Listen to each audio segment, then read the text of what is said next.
ungeschminkt und abgehärmt, dem Männern die Pantoffeln wärmt und fleißig in der Küche lernt, der macht es ganz verkehrt. Er spricht der Mann von Dankbarkeit, das gibt sich schon nach kurzer Zeit. Dann tut der Mann sich selber leid und fühlt, was er entbehrt. Die Freiheit sucht er dann in Konferenzen. Mit 50 will er noch beim Boogie glänzen. Der Ehefrau legt er die Hucke voll. Die neue Sekretärin macht ihn toll. Du musst die Männer schlecht behandeln, dann sind sie lieb und gut zu dir. Du musst dich täglich neu verwandeln. Wie man das macht, ja, das siehst du an mir. Man Schleier um mal wenig an, das lockt den Mann, das reizt den Mann und dann mit ihm an die Kandare ran.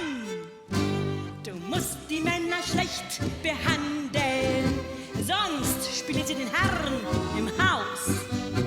Sollen sie auf deinen Spuren wandeln, geh ab und zu mal mit anderen aus.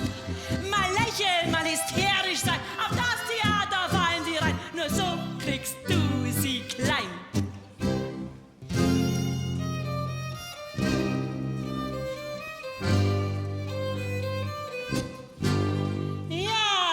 Zigaretten rauchst, das Wirtschaftsgeld für dich verbrauchst und dann noch wie eine Katze faust, das imponiert dem Mann.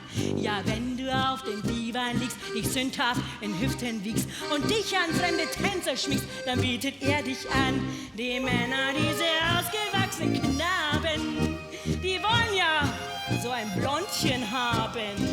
Doch haben sie's, dann machen sie's kaputt und flüchten zu dem Frauchen mit dem Dutt.